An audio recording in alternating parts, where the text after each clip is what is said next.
It began as a gamble race to the clouds as the world crashed into the Great Depression. Today, the Empire State Building towers not just as an icon, but as one of the most profitable buildings on Earth. How did it beat the odds?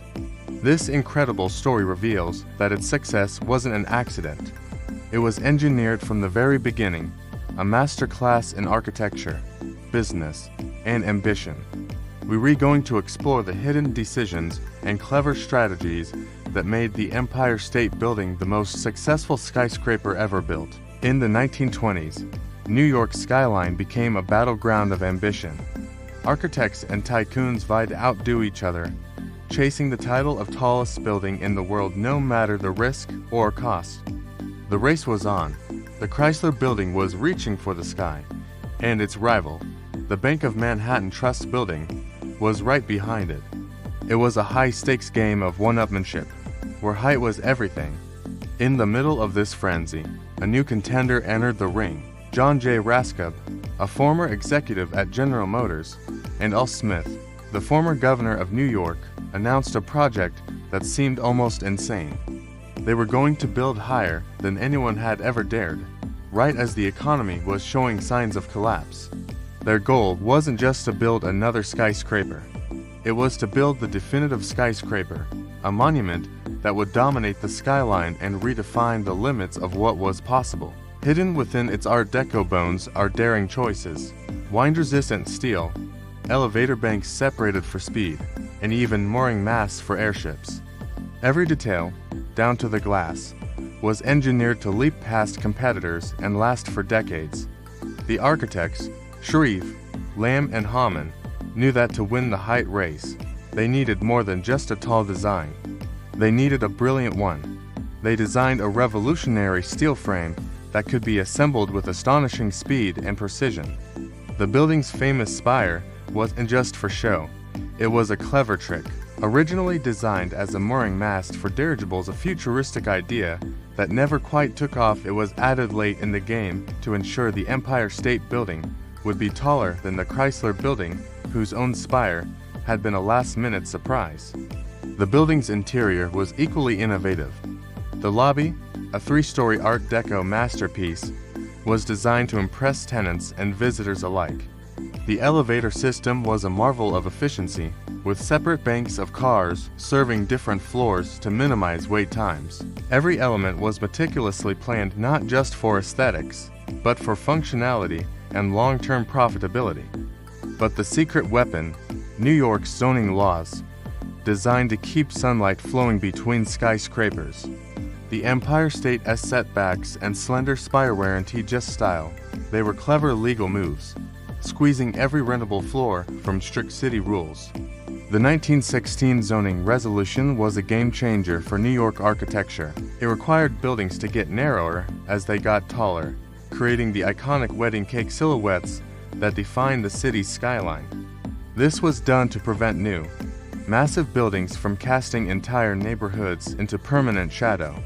While other developers saw these rules as a constraint, the Empire State's architects saw an opportunity.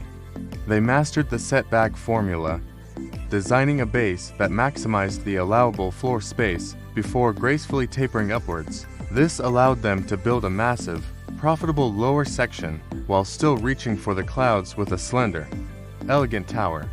The design was a perfect marriage of legal strategy and architectural artistry, creating a building that was not only beautiful, but also incredibly efficient from a real estate perspective. It was a masterstroke that allowed them to build bigger and higher while staying completely within the law. From excavation to shining spire, America's tallest building rose in just over a year, a breathtaking feat of logistics, speed, and planning. Each floor was a victory over the odds, every delay a risk for investors. The construction of the Empire State Building was a spectacle that captivated the world. Work began on March 17, 1930, and the pace was relentless.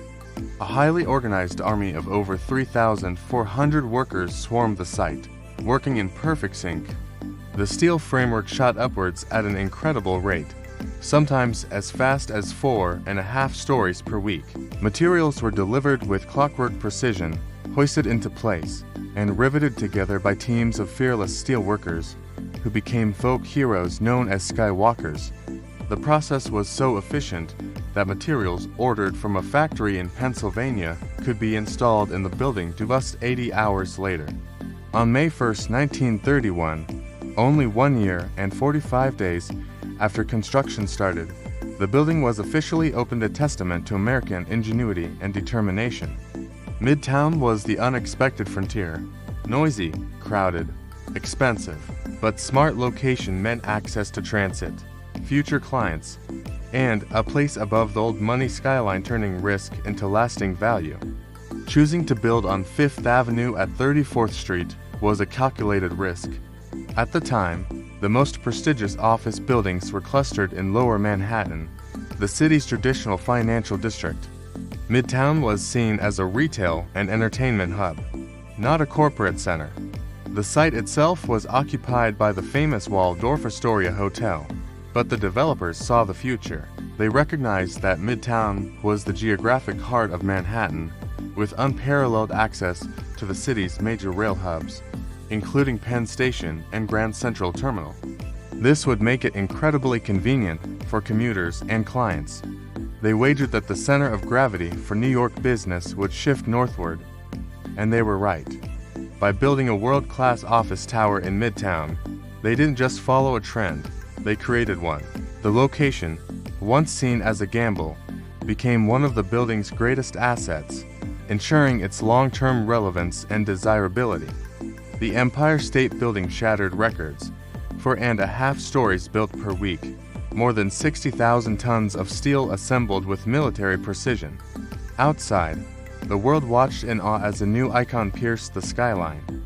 The sheer scale and speed of the project were unprecedented. It used 10 million bricks, 200,000 cubic feet of limestone, and 60,000 tons of steel. The construction was a marvel of modern project management. Each trade, from the steel workers and masons to the electricians and plumbers, worked on a tight, coordinated schedule. As soon as one floor's steel frame was up, the next crews moved in to lay the concrete floors and install the facade. This assembly line approach in the sky allowed for incredible efficiency and speed. The world was mesmerized. Newspapers and magazines ran constant updates, and crowds gathered on the streets below to watch the tower grow. It became a symbol of hope and progress during a dark economic time, a physical manifestation of the belief that even in the face of adversity, great things were still possible. The Empire State Building was called the Empty State, but its owners turned setbacks into triumph, public tour, observatory tickets, and savvy marketing. Through adversity, it became not just a monument, but a money maker. Opening in the depths of the Great Depression meant that finding tenants was a struggle. Critics mockingly called it the Empty State Building, but the owners were resourceful. If they couldn't fill the building with office workers, they would fill it with tourists. They aggressively marketed the observation deck on the 86th floor, offering unparalleled views of the city. The gamble paid off. The observation deck quickly became a massive tourist attraction, and by some accounts, its revenue alone was enough to cover the building's operating costs in the early years. They turned a crisis into an opportunity, creating a new and incredibly profitable business model for a skyscraper. It was this innovative thinking that allowed the building to weather the economic storm and lay the financial groundwork for its future success. Over time, as the economy recovered, tenants followed the tourists, and the Empire State Building transformed from the empty state to one of the most prestigious and profitable office buildings in the world. It stands today not just as an architectural icon, but as a monument to resilience, innovation, and the enduring power of a brilliant idea. Thanks for watching, and don't forget to like and subscribe for more stories behind the world's most incredible structures.